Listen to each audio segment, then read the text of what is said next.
Once upon a time, a king sought a husband for his charming, beautiful daughter.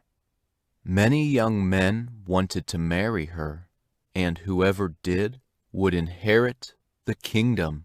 But the king's daughter had one flaw.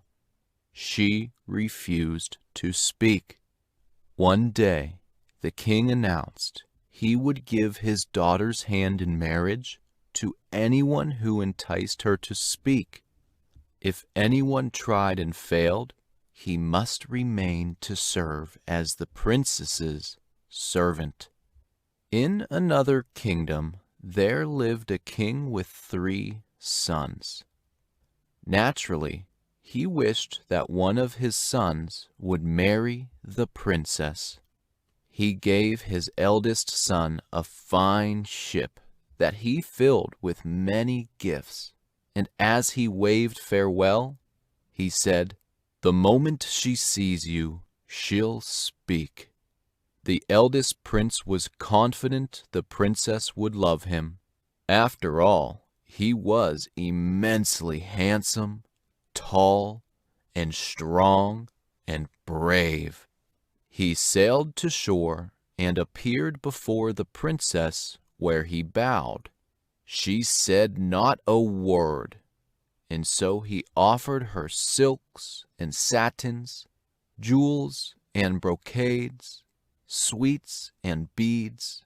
He bowed, he preened, he promised her the world, but no matter what, she would not speak. When the first prince did not return, the king decided to send along his second son. Like his brother, he was handsome and brave, and he could sing more beautifully than anyone. "I'll woo her easily," the second prince told his father confidently. Once again, his father gave him a ship filled with magnificent gifts. When the second prince arrived before the princess, he began to sing. He smiled. He told her beautiful tales, and she still would not speak. And he, too, was ordered to remain to serve the princess. Then the king's third son, whose name was Abu, asked his father if he might follow in his brother's footsteps. Abu was kind and was well-liked and generous to the poor, unlike his brothers. The king refused. "The princess won't like you. You do not sing. You are not as handsome as your brothers. All your life you have done nothing but engage in silly pursuits. You are not bold or brave.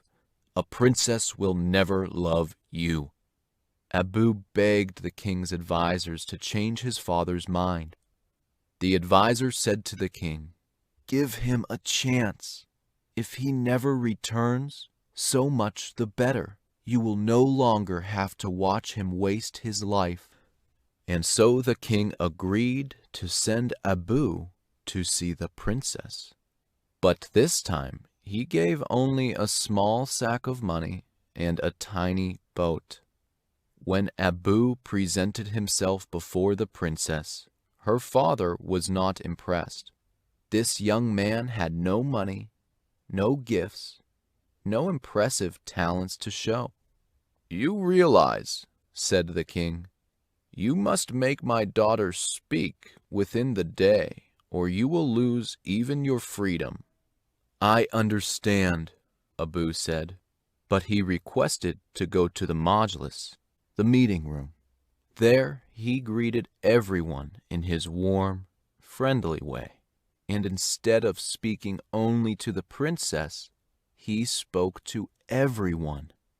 "I have a question," he told the people gathered there. "Whoever answers my question will earn a great deal of money." "We are listening," the people said, and they moved in close. 3 brothers own a farm. The first plows the land. The second sows the seed. The third brother waters the land? Who then owns the land? Before anyone could say a word, the princess cried, "The brother who waters it." When the king heard this, he turned pale. "Unfair," he said. "You may not marry my daughter, but you shall have one more day to make her speak again. This time you may not use a trick." Abu agreed, and the next day he appeared before the people assembled in the majlis and said, "3 brothers seek the hand of a princess. The first has a telescope, the second a magic carpet, the third a magic apple. When the brothers look through the telescope, they see in the distance that the princess is dying. They climb upon the carpet and fly to her side. The third brother offers her the apple, and when she bites it, she is healed.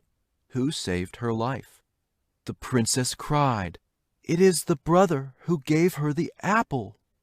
The king was mystified, but he could no longer refuse his daughter's hand in marriage. "I will marry the princess," Abu said, "but I also want to sail to my own land and to take my brothers back home." The king agreed to this plan, and the two were married. The next day, Abu and his princess, along with his brothers, boarded the small boat to sail home. During the voyage, the 2 brothers threw Abu overboard. When they reached home, the king was overjoyed to see his eldest sons and the beautiful princess. But the princess was crying. "Why are you sad?" the king asked. "You can marry one of my brave sons."